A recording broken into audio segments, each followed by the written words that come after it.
pueda vivir, lo pueda experimentar.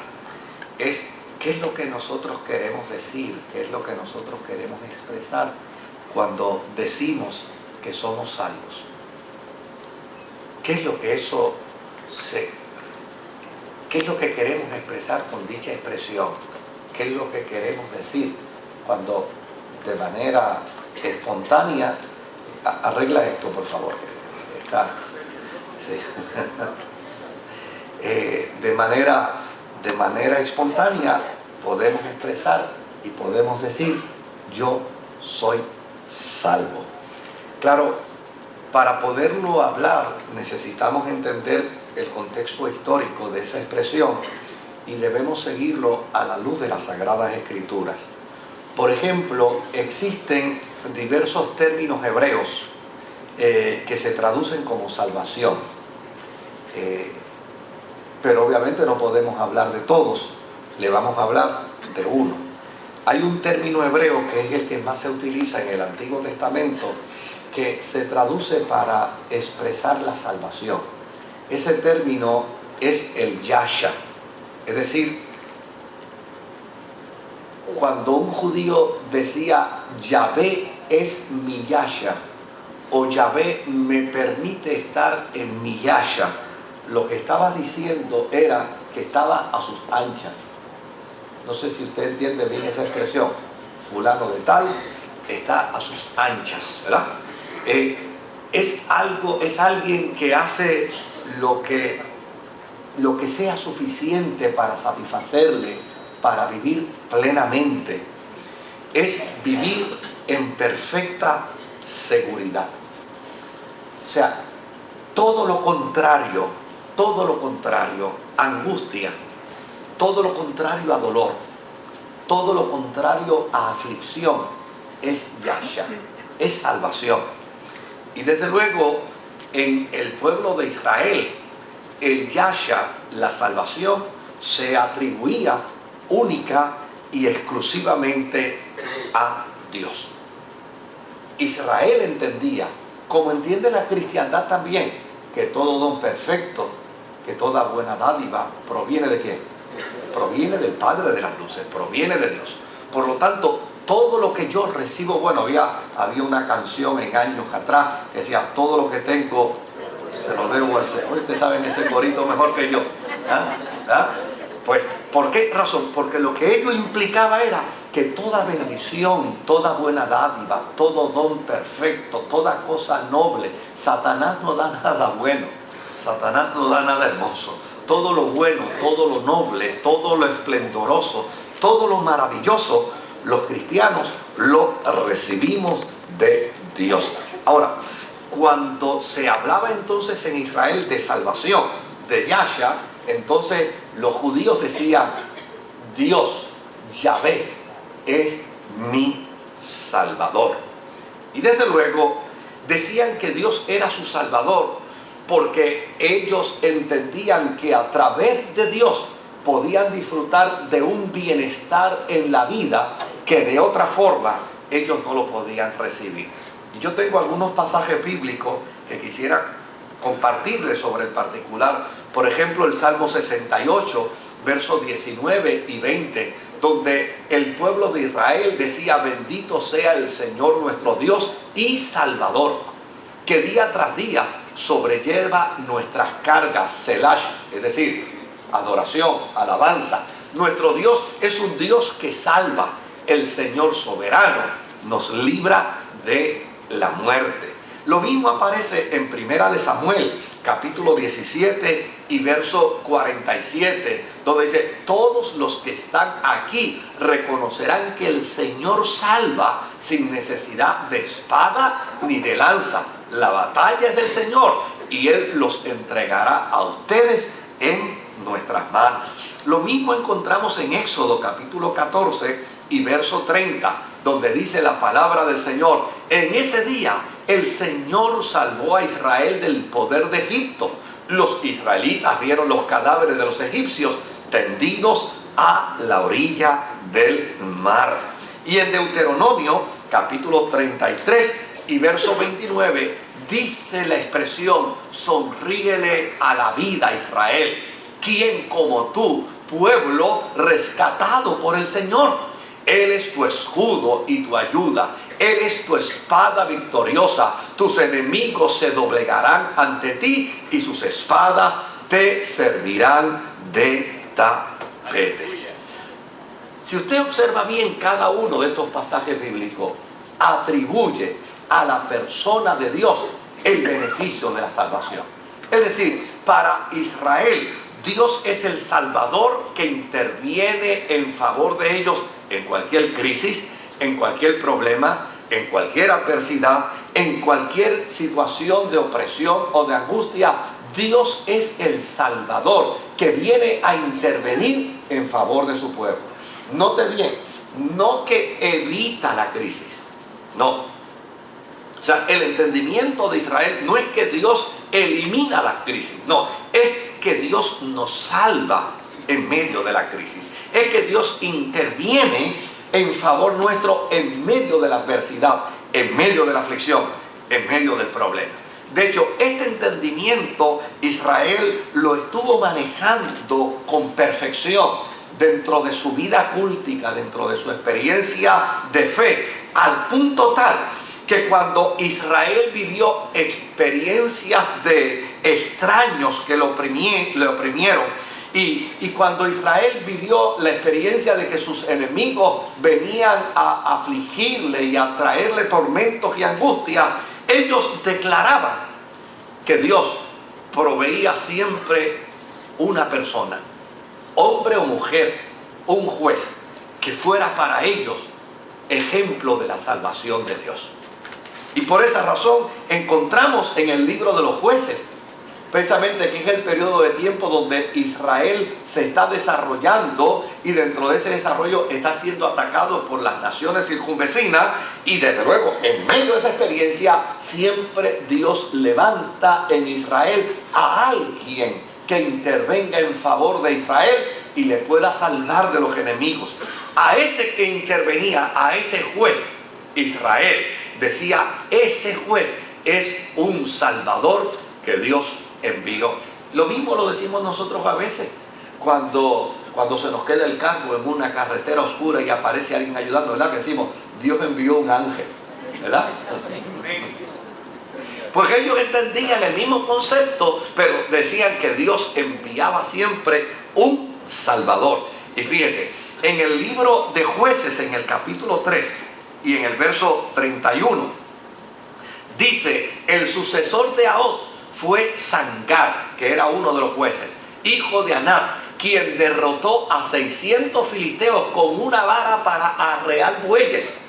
También él liberó a Israel, es decir, también él fue salvador de Israel. Por el otro lado, en Jueces capítulo 6 y verso 14 y verso 15, dice la escritura, el Señor lo encaró y le dijo, ve con la fuerza que tienes y salvarás a Israel del poder de Madián. Yo soy quien te envía. Pero, Señor, objetó Gedeón, ¿cómo voy a salvar a Israel? Mi clan es más débil, es el más débil de la tribu de Manasés, y yo soy el más insignificante de mi familia. Fíjese que el término que utiliza Gedeón es ¿cómo voy a salvar a Israel? Porque desde luego el entendimiento que tenía Israel de Dios era que Dios salva. Dios salva. Indistintamente el vehículo que utilice, indistintamente la forma que utilice, indistintamente lo que Él vaya a hacer, siempre es una intervención directa de salvación de parte de nuestro Dios. Lo mismo también lo decimos hoy. A mí me operó de cáncer mi cuñado, pero a fin de cuentas yo no le doy gracias a mi cuñado por la operación. Yo le doy gracias a Dios, porque Él fue meramente el instrumento que Dios utilizó para que yo saliera bien de la operación. Pero toda la gloria, todo el honor, toda la honra, yo se la doy a Dios.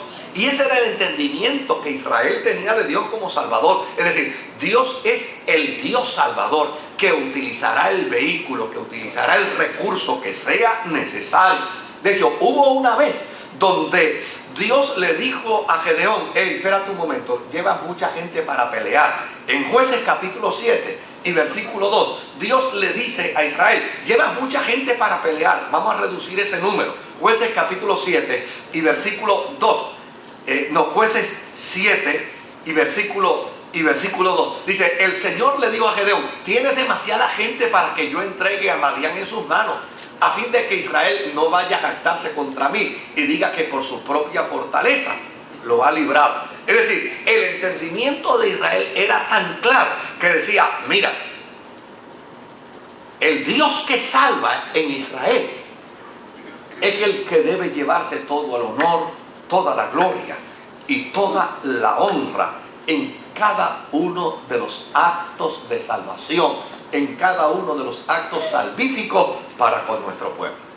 Por esa razón el salmista en el Salmo 33, verso 16 al verso 19 nos dice: no se salva el rey por sus muchos soldados, ni por su mucha fuerza se libra el valiente. Vana esperanza de victoria es el caballo, a pesar de su mucha fuerza no puede salvar, pero el Señor cuida de los que le temen, de los que esperan en su gran amor. Él los libra de la muerte y en épocas de hambre los mantiene con vida. Miren qué interesante cómo Israel desarrolló un entendimiento del concepto de la salvación de Dios en favor de su vida. De hecho, para el Israel del Antiguo Testamento, Dios era punto, no había nadie más. Dios era el único Salvador. Encontramos en Isaías capítulo 45 y verso 21, donde dice: declaren y presenten sus pruebas, deliberen juntos. ¿Quién predijo esto hace tiempo? ¿Quién lo declaró desde tiempos antiguos? ¿Acaso no lo hice yo, el Señor? Fuera de mí no hay otro Dios, Dios justo y salvador. No hay ningún otro fuera de mí. En el Salmo 60 y en el versículo 11, mira lo que leemos: bríndanos tu ayuda contra el enemigo, pues de nada sirve la ayuda la ayuda humana. Y en el Salmo, en Isaías 45 y versículo 20 dice: reúnanse fugitivos de las naciones, congréguense y vengan y oran a dioses que no pueden salvar. Es decir, para el entendimiento de Israel, no solamente Dios era salvador, sino que no había nadie más que pudiera salvar como Dios salva. Ese desarrollo en el pensamiento judío los llevó a afirmarse en su relación con Dios como un Dios que salva, indistintamente de las circunstancias que pudieran vivir.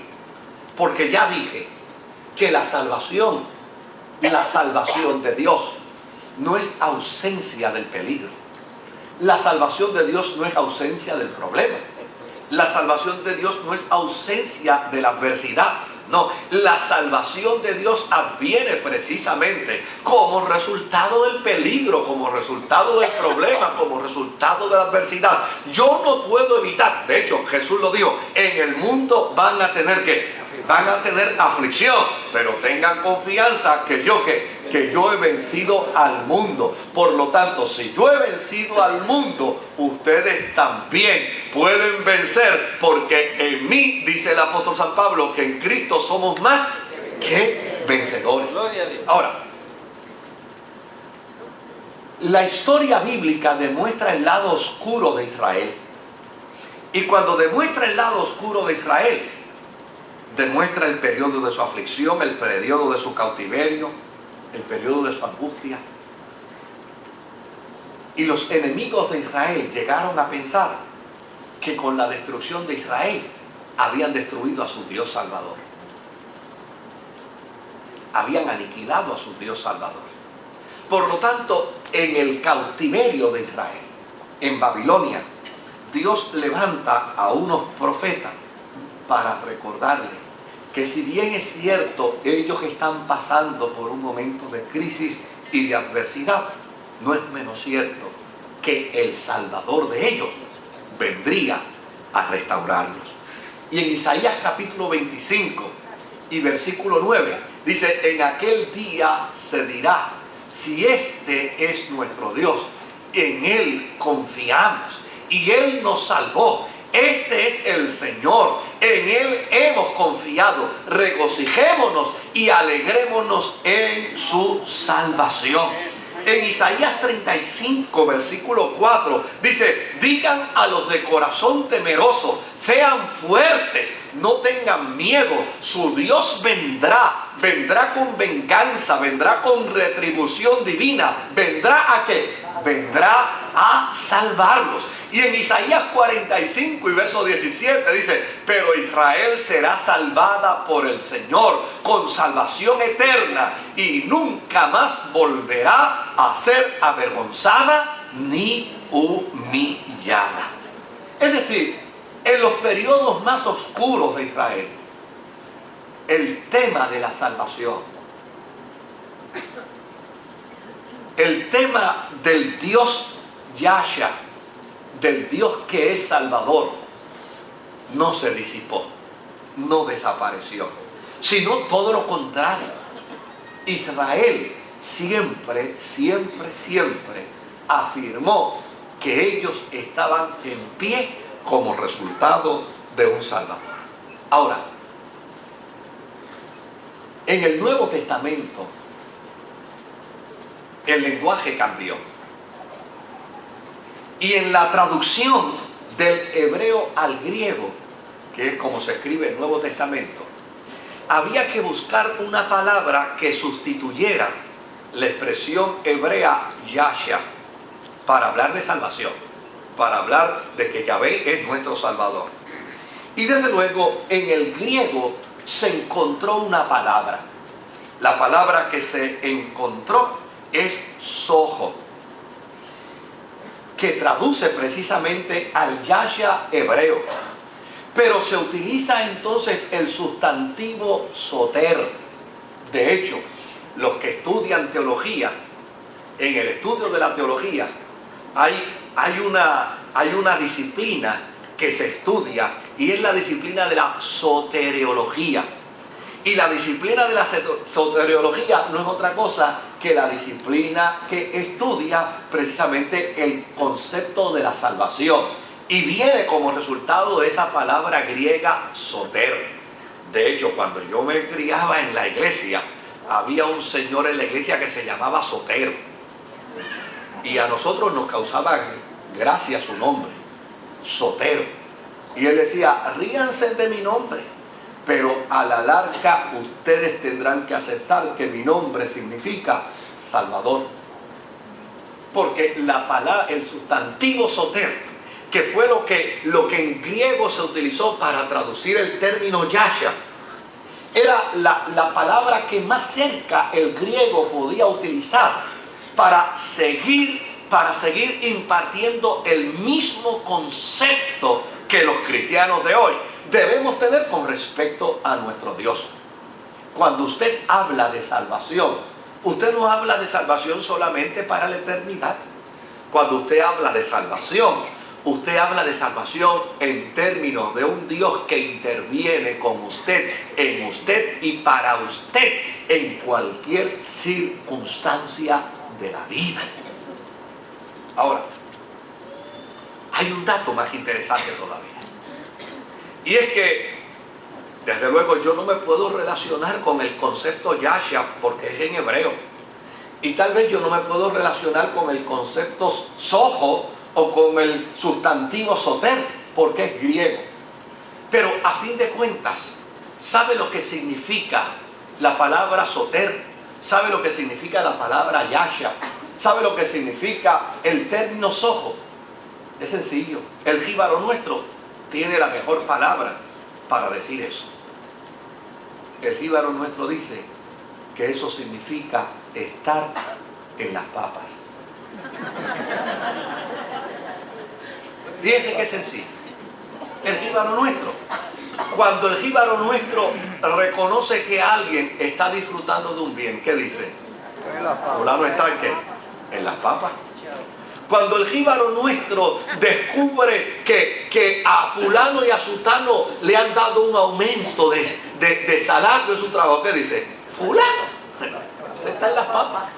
Cuando fulano de tal en el barrio X o Y ha logrado hacer de su casita de madera una casita de cemento, ¿ah? ¿Qué es lo que dice? Fulano está en las papas. Es decir, para el jíbaro nuestro, todo lo que se interpreta como bien, que adviene a la vida en el peregrinar, en el aquí y en el ahora, es estar en las papas. Por lo tanto, ¿qué puede significar? ¿Qué puede significar en el lenguaje cotidiano de nuestro jíbaro el afirmar que somos salvos? Pues lo que eso afirma es que cuando un hombre y una mujer dicen yo soy salvo, Jesucristo es mi Salvador, lo que está diciendo es yo estoy en la papa. Porque mi estado es distinto al del pecador. Mi esperanza es distinta al que no conoce a Dios. Mi función de vida y los beneficios que advienen a mí como resultado de mi función de vida cristiana son totalmente distintos al hombre y a la mujer que no conoce a Jesucristo. Por lo tanto, cuando yo digo Jesucristo es mi Salvador, yo estoy diciendo por causa de Jesucristo yo estoy en las papas. Aleluya. ¿Qué idea transmite entonces la palabra soter? ¿Qué idea transmite la palabra yasha? ¿Qué idea transmite la palabra sojo? Pues mire, la idea que transmiten estas palabras es ya sencillamente un Salvador es alguien que nos asegura. Un Salvador es alguien que nos sana. Un Salvador es alguien que nos preserva. Un Salvador es alguien que nos libra de la muerte. Un Salvador es alguien que nos ayuda a trascender a la eternidad. Un Salvador es alguien que nos permite vivir a las anchas.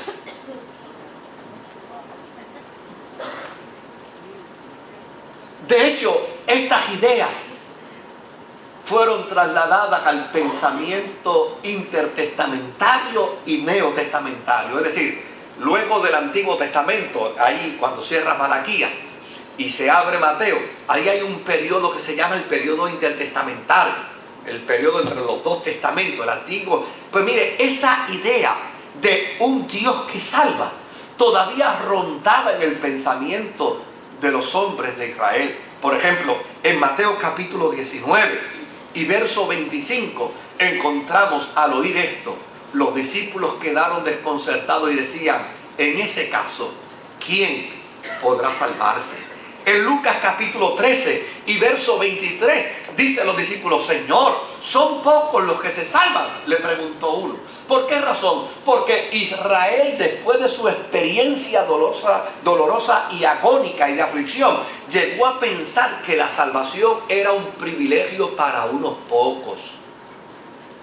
Por eso los discípulos, bajo esa corriente, le preguntan al Señor, ven acá, y la salvación es un asunto de privilegio. Son pocos los que se salvan. ¿Es la salvación para 2 o 3? Y la respuesta evangélica es porque de tal manera amó Dios. ¿A quién? Al mundo. O sea, la oportunidad de la salvación es para todo hombre y para toda mujer que puede reconocer en Jesucristo el soter, que puede reconocer en Jesucristo el yasha, que puede reconocer en Jesucristo el sojo, o simplemente puede reconocer que en Jesucristo está en las papas. ¿Se da cuenta, querido? Para los discípulos Jesús era ese Salvador, para cualquier circunstancia adversa. Mire, en el capítulo 8 y verso 25 de Mateo, los discípulos estaban inmersos en una tempestad. Jesús estaba dormido dentro de la barca. Y note bien lo que los discípulos le gritaron a Jesús. ¿Le gritaron qué cosa? Sálvanos. ¿Estaban hablando de salvación del alma? No. ¿Estaban hablando de qué? De salvación física. No queremos ahogarnos. ¿Y quién puede liberarme para que yo no me ahogue? Mi Salvador. Por eso los discípulos despiertan a Jesús. Le dicen, sálvanos que nos vamos a ahogar. Porque para ellos el Soter, el Yahshua, el Salvador, no es meramente un elemento puramente ficticio en el mundo mitológico de la religión. No, cuando yo hablo del Dios que salva, no meramente estoy hablando de un Dios que me salvará en la eternidad. No, yo estoy hablando de un Dios que interactúa día tras día, minuto a minuto. Oiga, ¿de cuántas cosas Dios no nos ha salvado? ¿De cuántos peligros Dios no nos ha cuidado? ¿De cuántas formas y en cuántas maneras Dios no ha intervenido en favor de nosotros para salir airosos en medio de una situación adversa y de una situación de crisis? Hay otro caso más en la Sagrada Escritura. En Mateo capítulo 9, verso 20 al verso 22. Se dice que había una mujer que hacía 12 años padecía de hemorragia. Y ella se le acercó por detrás y tocó el borde del manto de Jesús. ¿Y qué pensaba ella cuando tocaba el manto? Decía, si al menos logro tocar su manto, quedaré sana. En esa versión dice sana, pero en algunas versiones suyas dice quedaré ¿qué? Salva. ¿Por qué? Porque para el pensamiento de aquella mujer, salvación y sanidad era ¿qué? Era lo mismo. Jesús se dio vuelta, la vio y le dijo, ánimo hija, tu fe te ha sanado.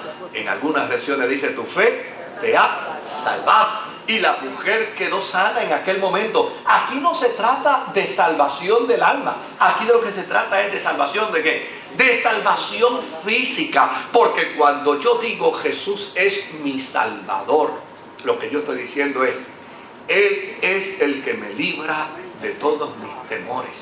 Él es el que me libra de todas mis angustias. Él es el que me libra de todos los dolores. Tal como lo expresa el salmista, el que sacia de bien mi boca, de modo que yo pueda rejuvenecerme como el águila. Lo cierto es que el judío pensó que la experiencia de la salvación advenía como resultado de guardar la ley. Pero en el Nuevo Testamento se desarrolla un nuevo paradigma. Un nuevo paradigma que trae un mensaje distinto. Un nuevo paradigma que nos dice que la salvación no es por la observancia de la ley. Que la salvación no es por obras de la ley, sino que la salvación es un asunto de gracia. Y en Mateo capítulo 1 y verso 21 dice la palabra del Señor que Jesús le decía a José, y dará a luz un hijo y llamará su nombre Jesús, porque él salvará a su pueblo de sus pecados. Y en Lucas 19:10 dice la Escritura, porque el Hijo del Hombre vino a buscar y a salvar lo que se había perdido. Y en Juan capítulo 3 y verso 17 dice la palabra del Señor, Dios no envió a su Hijo para condenar al mundo, sino para que el mundo pueda ser salvo a través de él. Así que el pensamiento del Salvador siguió desarrollándose a través de la historia bíblica, siguió adquiriendo nueva fuerza y nos llevó cristianamente a esta conclusión. El Yahvé Yahshua, es decir, el Yahvé que salvaba en Israel, es ahora el Jesús que salva en el Nuevo Testamento. ¿Y por qué yo lo digo? Porque es un capricho mío decirlo. ¿Por qué yo lo digo? Porque se me antoja como cristiano decir que Jesucristo es el que salva. No, lo digo porque la Escritura lo respalda. Mira lo que dice la palabra de Dios en Lucas capítulo 1 y versículo 47. Dice, y mi espíritu, esta es María hablando mientras se acaricia su pipa, mientras se acaricia su barriga, porque allí tiene a quién, a su bebé. Dice, y mi espíritu se regocija en Dios, mi Salvador. Salvador. Es Cristo el Señor. Fíjese cómo fue desarrollándose el concepto. Para Israel, el Dios que salva es el Dios que interactúa en el aquí, en el ahora y en la eternidad. Para la cristiandad, ese Dios que salva es el Dios que interactúa en el aquí, en el ahora y en la eternidad, pero ahora lo hace mediante su Hijo Jesucristo. Y mire qué dato interesante. En Juan capítulo 4 y verso 42, encontramos un dato. Ya mismo yo se lo voy a leer, pero déjenme ponerlos en contexto. Este pasaje bíblico de lo que trata es del encuentro de Jesús con la mujer samaritana. Y desde luego, los samaritanos y los judíos eran la misma raza. Lo único era que los judíos decían que los samaritanos eran una raza mezclada. Y como eran una raza mezclada, ellos no lo querían y no los aceptaban. Por lo tanto, eso obligó a que los samaritanos nombraran sus propios sacerdotes y crearan su propio templo y crearan su propia liturgia. Una liturgia judía, idéntica a Israel, pero aparte porque ya necesariamente los judíos no aceptaban que un samaritano viniera a su templo. Cuando Jesús se encontró con la mujer samaritana y luego que Jesús terminó de hablarle, esta mujer subió a Samaria.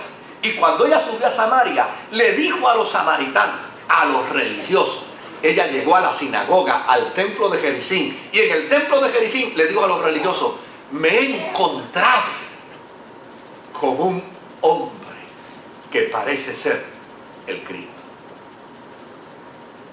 De hecho, en algunas versiones dice que me encontré con uno que parece ser profeta. Ahora, fíjese lo interesante, que cuando ella le dice esto a los religiosos dijeron, pues vamos a bajar y vamos a entrevistarlo, a ver quién es, porque nosotros estamos esperando a un Salvador. Cuando bajan y entrevistan a Jesús, mire a qué conclusión ellos llegan. Ese es el verso, dice, ya no creemos solo por lo que tú dijiste. Le decían a la mujer, ahora lo hemos oído nosotros mismos y sabemos que verdaderamente este es el Salvador del mundo. Y mire qué interesante. Mientras los judíos todavía llevan 2000 años dilucidando si el Salvador ha venido o no ha venido, los samaritanos reconocieron de manera inmediata que Jesucristo era el Salvador del mundo. Y reconocieron no solamente que era el Salvador, sino que entendieron todo lo que implica el concepto de Jesús como Salvador. Porque a fin de cuentas, eso es lo que yo quiero, que cuando usted salga de aquí en esta noche, usted tenga un concepto claro de lo que usted dice cuando plantea y postula. No, Jesucristo es mi Salvador. Por encima de lo que se diga, Jesucristo es mi Salvador. Ese mensaje apostólico fue el que la iglesia primitiva empezó a difundir. Fue el que la iglesia primitiva empezó a declarar. Jesucristo es el Yahshua. Jesucristo es el Sojo. Jesucristo es el Soter. O como dice el jíbaro nuestro, Jesucristo es el que nos permite estar en las papas. Qué sencillo, ¿verdad? En Hechos capítulo 5, versículo 31, dice la Escritura, por su poder Dios lo exaltó como príncipe y salvador para que diera a Israel arrepentimiento y perdón de pecados. En Hechos capítulo 13 y verso 23 dice la palabra del Señor, de los descendientes de este, conforme a la promesa, Dios ha provisto a Israel un Salvador. ¿Qué es quién? Es Jesús. O sea, no hay otro Salvador. Para Israel, si Israel quiere ser salvo, tiene que encontrarse ¿con qué? Con Jesús. Oiga, y si Israel quiere ser salvo, se tienen que encontrar con Jesús. Cualquier pecador que quiera ser salvo, tienen que encontrarse con Jesús. En Filipenses capítulo 3 y versículo 20 dice, en cambio nosotros somos ciudadanos del cielo, de donde anhelamos recibir al Salvador, el Señor Jesucristo. ¿Quién es para la iglesia primitiva el Salvador? Pues para la iglesia primitiva el Salvador es el Señor Jesucristo. Ahora bien,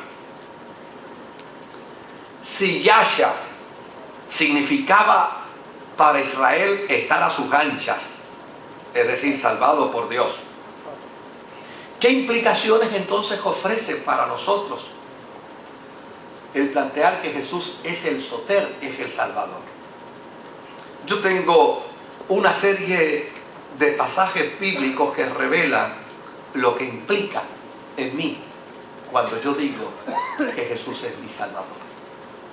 Cuando yo digo que Jesús es mi Salvador, yo estoy diciendo que yo he sido librado por mi Salvador de la condenación eterna. Eso es lo que yo quiero decir cuando yo digo Jesús es mi Salvador. Él es mi Salvador. Él me ha librado de la condenación eterna.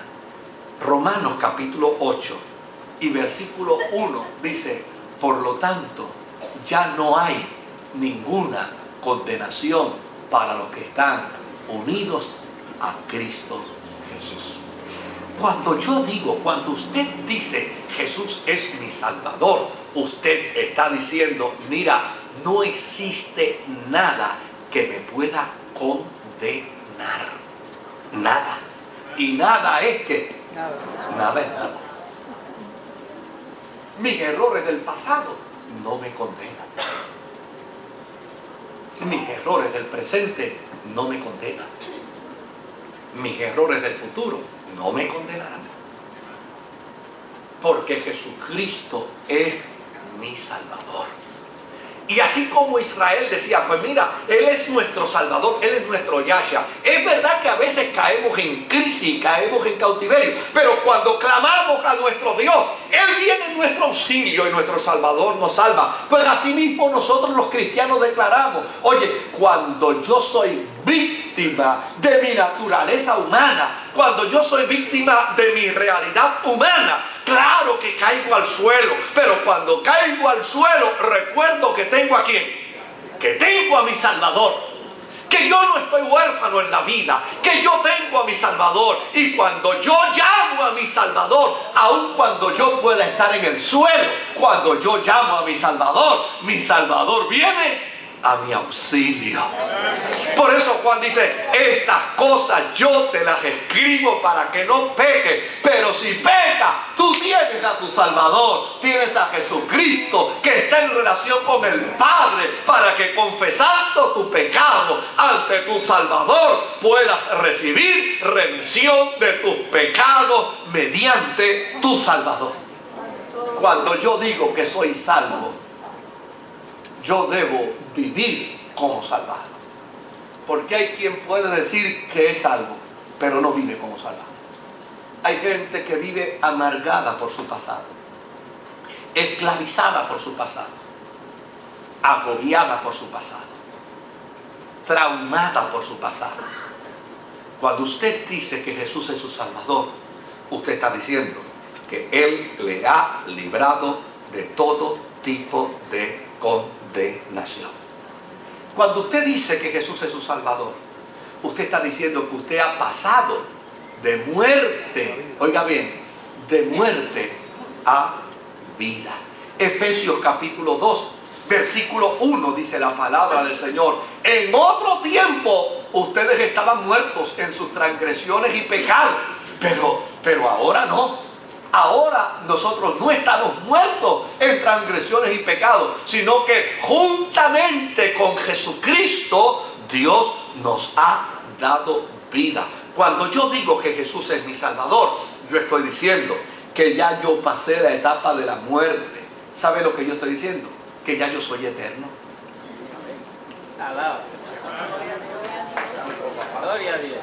¿Sabe lo que ya usted es eterno?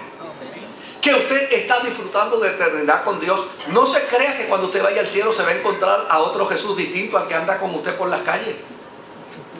No crea que cuando usted vaya al cielo se va a encontrar. Hay gente que a veces me dice, ay, yo estoy loco por ir al cielo para ver las calles de oro. ¿Y quién te ha dicho que son de oro? Ay, yo estoy deseoso de ir al cielo para ver el mar de cristal. ¿Quién te ha dicho que es de cristal? La Biblia nos dice que ni es de oro las calles, ni son de cristal los mares. Lo que dice es que son como. Es decir, lo que está es tratando de explicar en el lenguaje humano lo que está ya en el contexto divino. Pero, a fin de cuentas, si hubiera calles de oro, lo importante del cielo no son las calles de oro. Si el mar fuera de cristal, lo importante en el cielo no es el mar de cristal. ¿Sabía usted que hay 2 playas en Puerto Rico que están consideradas 2 de las mejores 10 del mundo?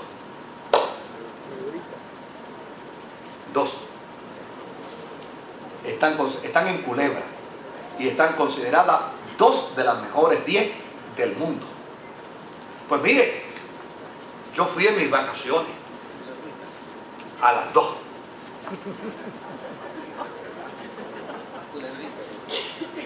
Oiga, y cuando llegué me impresioné. Yo dije, Dios mío, pero qué belleza. Señor amado, pero qué cosa hermosa. Dios querido, pero qué playa linda. Y yo no salía de mi asombro. Pero 5 horas después, le dije a mi esposa, negra, vámonos ya.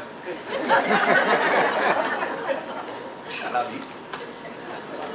Pero no te quedes, no hombre, no, vámonos ya. O sea, si para mí el incentivo del cielo fuera ir a ver las calles de oro, yo le aseguro a usted que en 5 horas ya yo me quisiera ir allí. El mar de cristal, yo le aseguro en 5 horas, ya vi el mar de cristal, ya no vi. La belleza del cielo no son ni las calles de oro, ni las puertas de perla, ni el mar de cristal. ¿Sabe lo que es hermoso en el cielo? Dice Juan, dice, allí no hay necesidad de sol, allí no hay necesidad de luna, porque el mismo Señor con el resplandor de su gloria. Es decir, lo que es hermoso en el cielo, ¿sabe qué? Es el Salvador. Lo que es hermoso en el cielo es el Señor. ¿Y sabe algo? Ese Jesús, ese Salvador, ese Señor, anda conmigo las 24 horas del día. Anda con usted las 24 horas del día. Le acompaña en el proceso de la vida. Por lo tanto, cuando yo entiendo que soy salvo, lo que yo estoy afirmando es que yo estoy en una dimensión de disfrute en la eternidad ya. De hecho, Jesús dijo, el que en mí cree no vendrá jamás a condenación, sino que ha pasado ya de muerte ¿a qué? A vida. Por lo tanto, con mi Salvador, yo estoy en las papas.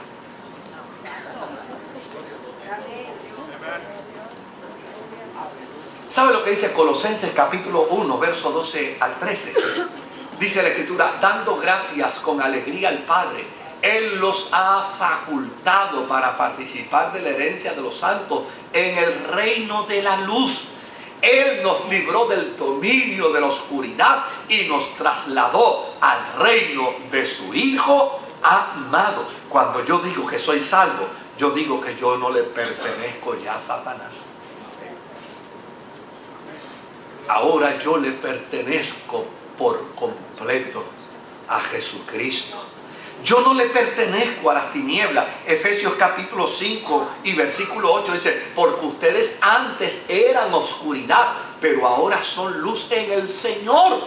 Vivan como hijos de luz. Es decir, cuando yo digo que soy salvo, yo no pertenezco ya a las tinieblas. Ahora yo soy parte de la luz. Primera de Pedro, capítulo 1 y versículo 4, dice que cuando yo digo que soy salvo, estoy diciendo que soy ciudadano del cielo, a fin de que recibamos una herencia indestructible, incontaminada e inmarchitable. Tal herencia está reservada en el cielo. ¿Para quién? Para ustedes. O sea, si el jíbaro nuestro que no conoce a Dios conociera todo lo que usted tiene como resultado de su salvación, ¿qué cree usted que le diría al jíbaro? Muchacho, tú estás en las papas. ¿Se da cuenta?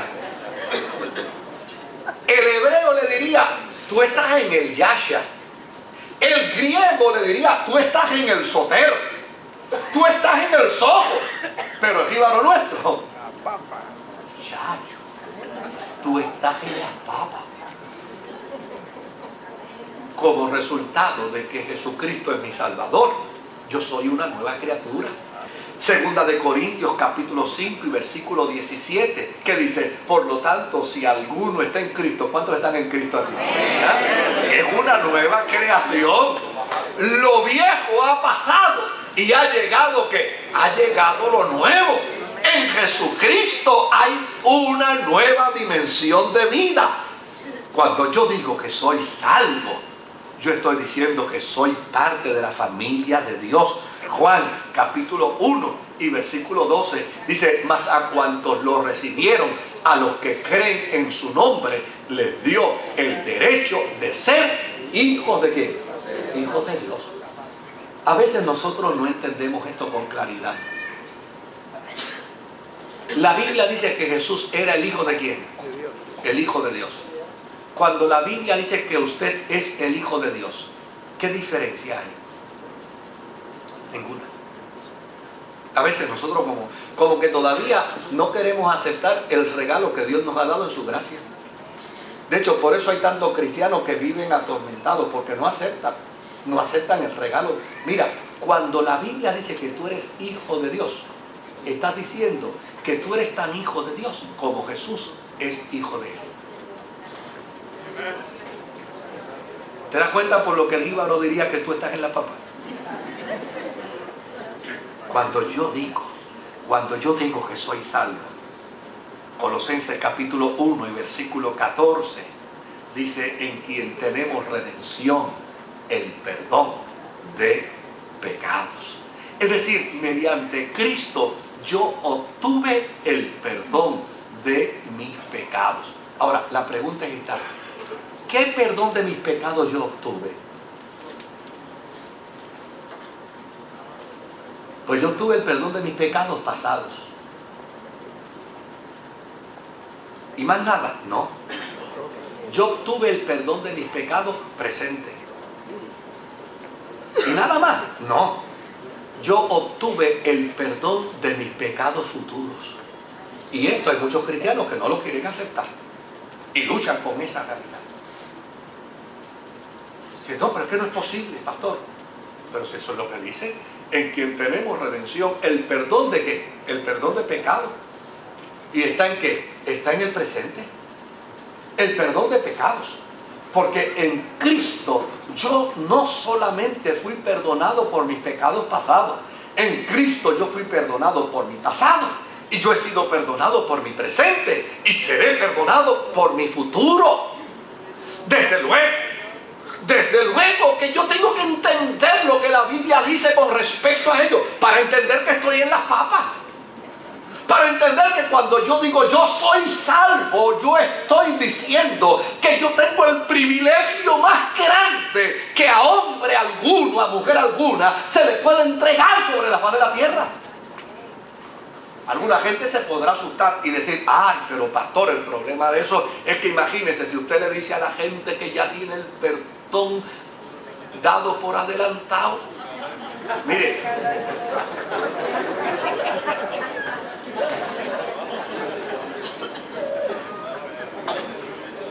ese es el problema, que queremos hacer del evangelio un cuco, que queremos hacer del evangelio un método de miedo. No, querido, mire, déjeme decirlo en buen español. Yo sería un gran sinvergüenza si conociera que Dios está dispuesto a perdonar mis pecados futuros, y conociendo eso yo esté dispuesto a pecar.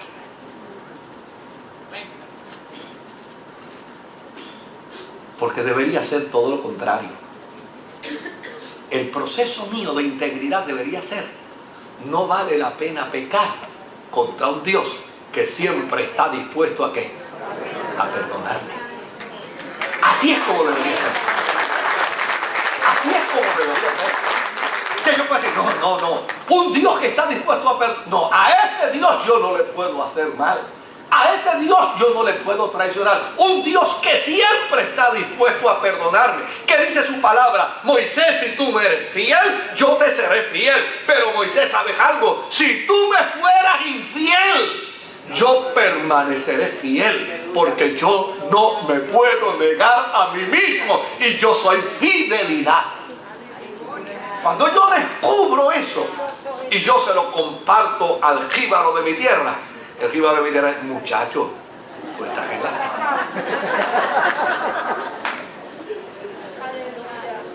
Cuando yo hablo de salvación, estoy diciendo que yo tuve la paz con Dios. Romanos capítulo 5 y versículo 1, dice la Escritura: en consecuencia, ya hemos sido justificados mediante la fe y tenemos paz para con Dios por medio de nuestro Señor Jesucristo. En Juan capítulo 3 y versículo 36, dice que como consecuencia de yo saber que soy salvo,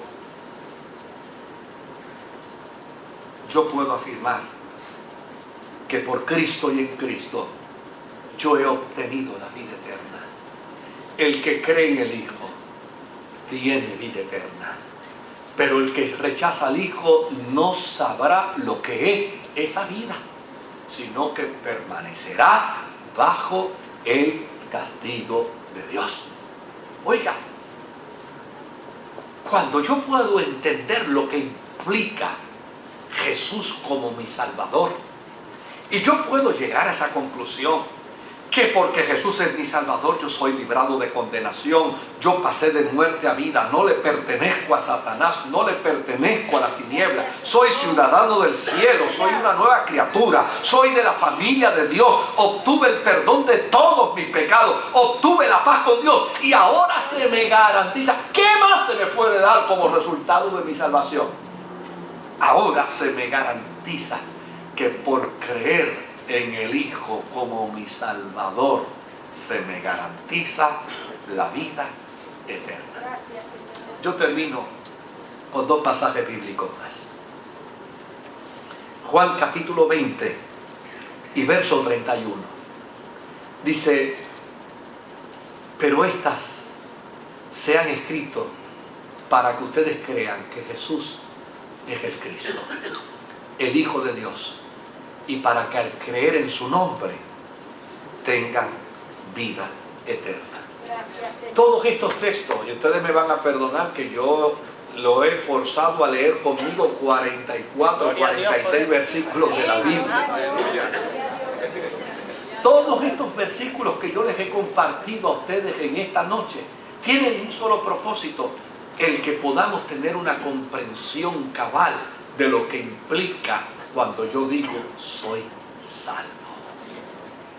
Cuando yo digo soy salvo, es mucho más de lo que yo imagino. Cuando yo digo soy salvo, implica que la intervención de Dios en mi vida mediante Jesucristo es intervención desde el momento en que le confesé hasta la eternidad. Efesios capítulo 2 y versículo 8. Dice la Escritura: porque por gracia ustedes han sido salvados mediante la fe. Esto no procede de ustedes, sino que es el regalo de Dios. Cuando yo digo que soy salvo, yo estoy diciendo soy salvo porque Dios me hizo un gran regalo. Y ese regalo que Dios me hizo se llama Jesucristo. Y mediante su muerte, mediante su crucifixión, mediante su redención en la cruz del Calvario y su resurrección de la tumba, Él me ha garantizado paz para con Dios. Y como resultado de esa paz, yo puedo afirmar como en el hebreo: en Dios yo disfruto del yasha. Yo puedo afirmar como el griego: en Cristo yo disfruto del sojo o disfruto del soter. O puedo afirmar como el jíbaro puertorriqueño: en Cristo yo estoy en las palabras. No hay mejor posición en la vida. No existirá mejor posición en la vida que estar en Jesucristo. El que está en Jesucristo, dice la Escritura, tiene la vida eterna. Inclinamos nuestro rostro.